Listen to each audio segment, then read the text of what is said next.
ધોરણ 10 સામાજિક વિજ્ઞાન પાઠ નંબર 4 ભારતનો સાહિત્યિક વારસો। તો એમાં આપણે જોવાનું છે કે માનવીએ પોતાના વિચારો, ભાવો, લાગણીઓ અને કે છે ઉર્મિઓ વગેરેનો કે છે અન્ય માનવી કે પ્રાણીઓ સુધી પહોંચાડવા માટે કેટલાક હાવભાવ, સંકેતો, ચિત્રોનો આશરો લીધો, કેટલાક ધ્વનિ કર્યા, ધ્વનિ એટલે અવાજ કર્યા, અને એમાંથી બોલી અને લિપિનો ઉદ્ભવ થયો। આ લિપિ ભાષાના ઘડતરમાં મોટો ફાળો આપ્યો। સમયાંતરે પોતાના વિચારો, અભિવ્યક્ત કરવા માટે ભાષાઓ ઉપયોગ થયો। ભાષાના આ સર્જનાત્મક પ્રયોગથી સાહિત્યનું સર્જન થયું। શેનું સર્જન થયું? સાહિત્યનું સર્જન થયું। પ્રાચીન કાળથી ભારત સાહિત્ય તેની વિશિષ્ટતા માટે પ્રખ્યાત છે। ભારતના વિદ્વાનોએ પ્રાચીન સાહિત્યના 2 ભાગ પડ્યા છે। કેટલા ભાગ પડ્યા છે? 2। એમાં નંબર 1 વૈદિક સાહિત્ય અને બીજું છે પ્રશિષ્ટ સાહિત્ય। આ ઉપરાંત કેટલીક લોકબોલીઓ એટલે કે લોકભાષામાં રચાયેલું સાહિત્ય પણ પ્રચલિત છે। તો એમાં ભાષા અને સાહિત્ય, તો ભારતના ઇતિહાસમાં આપણે એક નજર કરીએ તો સદીઓથી વિવિધ ભાષાનો ઉદ્ભવ થયેલો જોવા મળે છે। શું જોવા મળે છે? વિવિધ ભાષાનો ઉદ્ભવ થયેલો જોવા મળે છે। આ ભાષાઓ એકબીજાને અસર કરી અને પ્રભાવ પાડ્યો। તેની ભાષાઓના સમૃદ્ધ સાહિત્યમાં પરિવર્તન આવ્યું। પરિણામે કે છે અહીંયા નવી ભાષાઓ, નવા સાહિત્યનું સર્જન થયું। તેનો ઉત્તમ ઉદાહરણ સંસ્કૃત ભાષા છે। તેનું ઉત્તમ ઉદાહરણ કયું છે? સંસ્કૃત ભાષા છે। વર્તમાન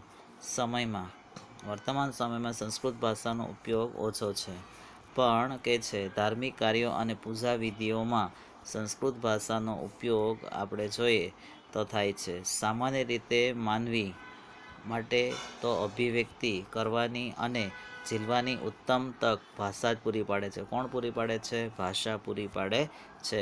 પ્રાચીન ભારતની લિપિ હડપ્પા સમયની છે। કયા સમયની છે? હડપ્પા। અને આ લિપિ આજે પણ ઉકેલી શકાઈ નથી। તે સમયના લોકોની ભાષા કઈ હશે તે માહિતી હજુ સુધી પ્રાપ્ત થઈ નથી। કઈ? તો કે હડપ્પા સમયની। મહર્ષિ પાણિનીએ સંસ્કૃત ભાષાના મહાન વ્યાકરણશાસ્ત્રી છે। સંસ્કૃત ભાષાના શું છે? મહાન વ્યાકરણશાસ્ત્રી હતા। તેમણે અષ્ટાધ્યાયી કોણે? તો કે પાણિનીએ। કઈ ભાષામાં? સંસ્કૃત ભાષામાં। કયું સાહિત્ય? તો કે અષ્ટાધ્યાયી ગ્રંથની રચના ઈસવીસન પૂર્વે 4th સદીમાં કરી। કઈ સદીમાં કરી? 4th સદીમાં કરી। સંસ્કૃત ભાષાનો અર્થ આપણે જોઈએ, સંસ્કૃત ભાષાને આર્ય ભાષા, કઈ ભાષા? આર્ય ભાષા કે ઋષિઓની ભાષા કે વિદ્વાનોની ભાષા કહે છે। સંસ્કૃતને કઈ ભાષા કહે છે? તો કે આર્ય ભાષા, વિદ્વાનોની ભાષા કે ઋષિઓની ભાષા કહે છે। તે સમયના લોકોની ભાષા તે માહિતી હજુ સુધી પ્રાપ્ત થઈ નથી। તો વિદ્વાનોની ભાષા અને આજના સમયમાં પણ વિશ્વ કક્ષાએ સર્વસ્વીકૃત, ખાસ કરીને કોમ્પ્યુટર ક્ષેત્ર બની રહી છે। સંસ્કૃત ભાષા મુખ્યત્વે ધર્મ, તત્વજ્ઞાન, જ્ઞાન અને વિજ્ઞાનની ભાષા છે। શેની ભાષા છે? ધર્મ, તત્વજ્ઞાન, જ્ઞાન અને વિજ્ઞાનની ભાષા એટલે સંસ્કૃત ભાષા। તો પ્રાચીન ભારતીય સાહિત્યમાં વેદનો અર્થ શું થાય છે? જ્ઞાન થાય છે। શું થાય છે? જ્ઞાન। અને વેદો કેટલા છે? 4। કેટલા વેદો છે? 4। એમાં પ્રથમ વેદ છે Rigveda, number 2 Samaveda, number 3 Yajurveda, number 4 Atharvaveda. તો પ્રાચીન ભારતીય સાહિત્યનું પ્રાચીનતમ પુસ્તક ઋગ્વેદ છે। કયું પુસ્તક છે? ઋગ્વેદ। અને આ ઋગ્વેદમાં કુલ 1028 ઋચાઓનો સંગ્રહ છે। કેટલો સંગ્રહ છે? 1028 ઋચાનો સંગ્રહ। ઋગ્વેદ 10 ભાગમાં 10 ભાગમાં વહેંચાયેલું છે. કેટલા ભાગમાં વહેંચાયેલું છે? 10 ભાગમાં વહેંચાયેલો અદ્ભુત ગ્રંથ છે. આ ઋચાઓમાં મોટા ભાગમાં દેવોને લગતી સ્તુતિ છે. આ સ્તુતિ ક્યારે? યજ્ઞ પ્રસંગે કરવામાં આવતી, અને એમાં પણ ઉષાને સંબોધન કરતી કેટલીક સ્તુતિઓ ખૂબ જ મનમોહક છે. આ ગ્રંથ સપ્તસિંધુ પ્રદેશમાં વસેલ કે છે આર્યોની રાજકીય, સામાજિક, ધાર્મિક તેમજ આર્થિક બાબતોનું વર્ણન કરે છે. બરાબર. ત્યાર પછી આપણે જોઈએ કે ઋગ્વેદ પછી બીજા 3 વેદોની રચના પણ કરવામાં આવી છે, જેમાં સામવેદ. ઋગ્વેદની ઋચાઓનું ગાન કરવા માટે રચવામાં આવ્યો. આ શ્લોક રાગ અને લય સાથે ગવાય છે. રાગ અને લય સાથે શું ગવાય છે? તો કે સામવેદમાં ગાન કરવામાં આવે છે. તેથી તેને સામવેદને સંગીતની ગંગોત્રી પણ કહે છે. ત્યાર પછી ગ્રંથ જોવાનો છે યજુર્વેદ. યજુર્વેદને યજ્ઞનો વેદ કહેવાય છે. કયો વેદ કહેવાય છે? યજ્ઞનો વેદ. આ વેદમાં ગદ્ય અને પદ્ય સ્વરૂપે રચાયેલા છે. કયા સ્વરૂપે? ગદ્ય અને પદ્ય. યજ્ઞ વખતે બોલવામાં આવતા મંત્રો, ક્રિયાઓ અને વિધિઓનું વર્ણન તેમાં કરવામાં આવ્યું છે. ત્યાર પછી શું? અથર્વવેદ. અનેક પ્રકારના કર્મકાંડો અને સંસ્કારોનું વર્ણન કરવામાં આવ્યું છે. ઉપનિષદ સાહિત્યમાં બ્રહ્માંડનો આરંભ, જીવન મૃત્યુ, ભૌતિક આધ્યાત્મિક જગત જ્ઞાન, પ્રકૃતિ અને બીજા અનેક દાર્શનિક પ્રશ્નોનું વિવેચન કરવામાં આવ્યું છે. બૃહદારણ્ય અને છાંદોગ્ય શરૂઆતની ઉપનિષદો છે. ઉપનિષદમાં સંવાદના સ્વરૂપમાં છે. મુક્તિકો ઉપનિષદમાં તેની સંખ્યા કેટલી દર્શાવે છે? 108 દર્શાવે છે. કેટલી દર્શાવે છે? 108 દર્શાવે છે. ત્યાર પછી જોઈશું બ્રાહ્મણ ગ્રંથ. કયો ગ્રંથ જોવાનો છે? બ્રાહ્મણ ગ્રંથમાં આપણે જોવાનું છે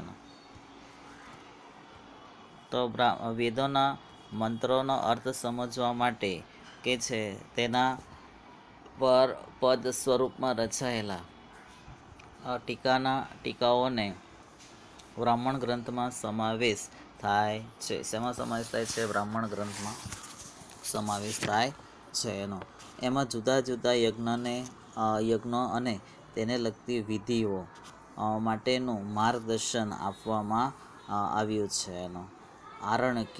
આરણ્યક એટલે કે આર્યો તેના જીવનનો અંતિમ સમય અરણ્યમાં એટલે કે જંગલમાં જઈને ગાળતા.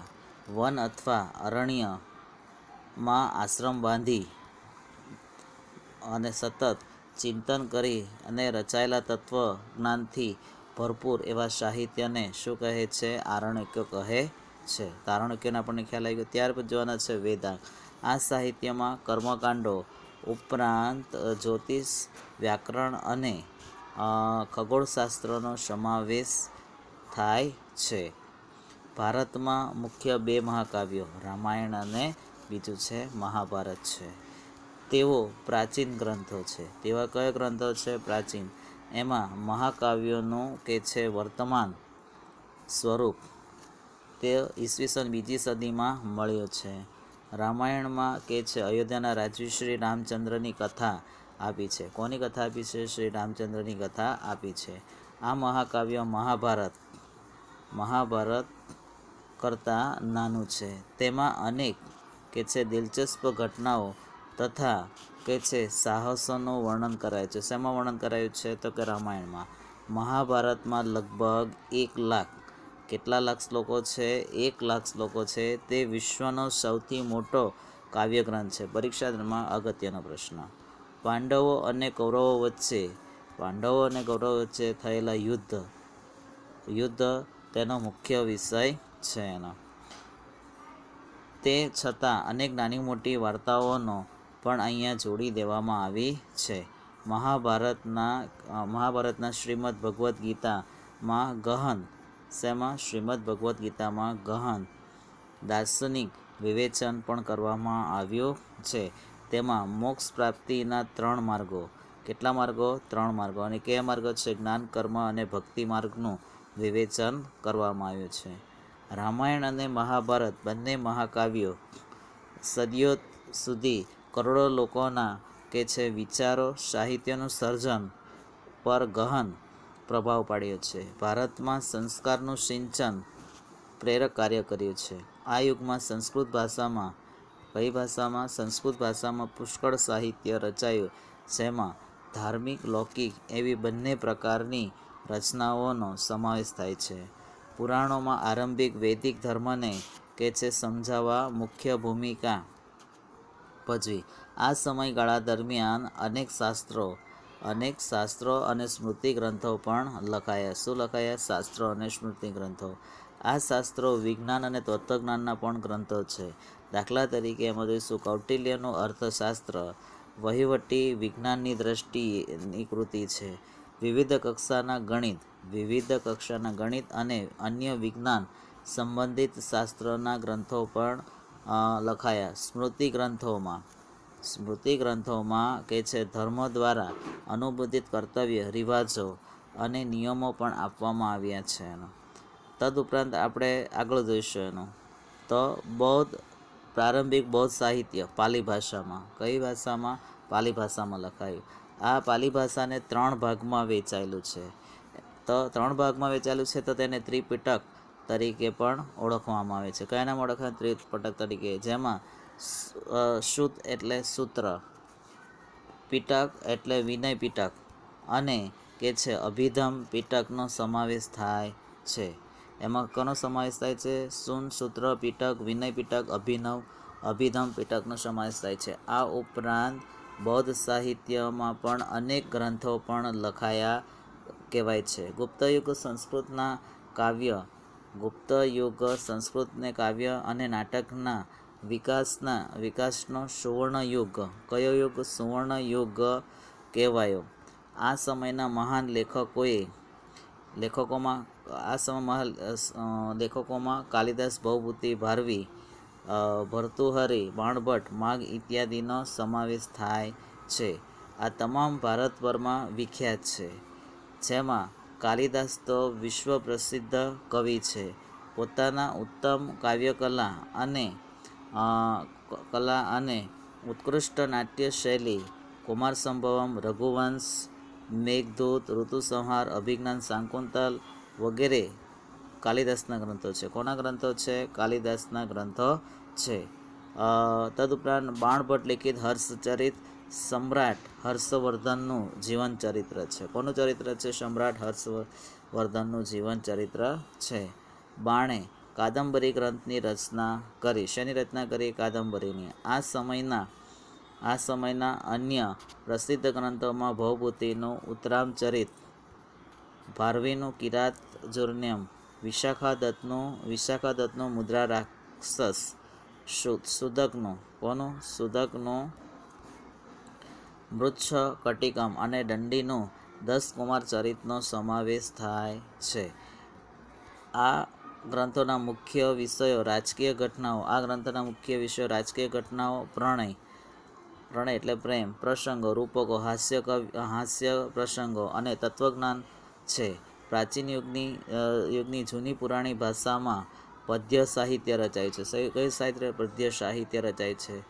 સમય જતાં ગુજરાતી ભાષામાં ખેડાણ થતાં અનેક કૃતિઓ રચાઈ. એમાં નરસિંહ મહેતા, મીરાબાઈ, દયારામ, અખો, પ્રેમાનંદ, પ્રીતમ, ગંગાસતી જેવા સાહિત્યકારો ગીતો, ગરબી, છપ્પા, આખ્યાન, કાવ્યો વગેરે રચીને ગુજરાતી સાહિત્યના વારસાને સમૃદ્ધ બનાવ્યો. એ પછી નર્મદ, નવલરામ, કિશોરલાલ મસરૂવાલા, પન્નાલાલ પટેલ, ઉમાશંકર જોશી, મહિપતરામ કે છે રૂપારામ, નીલકંઠ, ગોવર્ધનરામ ત્રિપાઠી જેવા સાક્ષરોએ ગુજરાતી સાહિત્યને સમૃદ્ધ બનાવ્યું. તદુપરાંત આપણે પાછળ જોઈશે કે તમિલ, તેલુગુ, કન્નડ અને મલયાલમ નામની 4 કે છે દ્રવિડ ભાષાનો પણ સાહિત્યનો કે છે સમયમાં વિકાસ થયો. જેમાં સૌથી જૂની ભાષા કઈ ભાષા છે? સૌથી જૂની ભાષા તમિલ છે. તેનું સાહિત્ય ઈસવીસનના પ્રારંભ જેટલું જૂનું છે. ભારતની પ્રચલિત પરંપરા અને અનુસાર આપણે કે છે 3 સંગમોનું, કેટલા સંગમોનું? 3 સંગમોનું આયોજન થયું છે. જેમાં અનેક સંતો અને કવિઓએ પોતાની રચનાઓ તૈયાર કરી. સંગમ સાહિત્યના અનેક વિષયો છે. જેમ કે રાજનીતિ, પ્રેમ પ્રસંગ, યુદ્ધ વગેરે છે. આ સાહિત્યમાં પ્રસિદ્ધ ગ્રંથ એથોકોઈ 8 કાવ્યોનું સંકલન. કેટલા કાવ્યોનું સંકલન? 8 કાવ્યોનું સંકલન. તદુપરાંત તોલિકાપ્યમ એટલે કે વ્યાકરણ ગ્રંથ અને પથુપાતુ એટલે કે 10 ગીતો. આ પૈકી એક કવિ તિરુવલ્લુવરે વિખ્યાત ગ્રંથ કુરલનું પણ કે છે રચના કરી. આ કાવ્યગ્રંથમાં અનેક પાસાઓનું વિવેચન કરવામાં આવ્યું. શિલપતિકારમ અને કે છે મણિમેખલાઈ પ્રારંભિક તમિલ સાહિત્યના વિખ્યાત ગ્રંથો છે. બસ અહીંયા આપણે અટકાવીએ. હવે કે છે અહીંથી આપણે બાકી રાખીશું ક્યાંથી? મધ્યકાલીન સાહિત્યથી બાકી.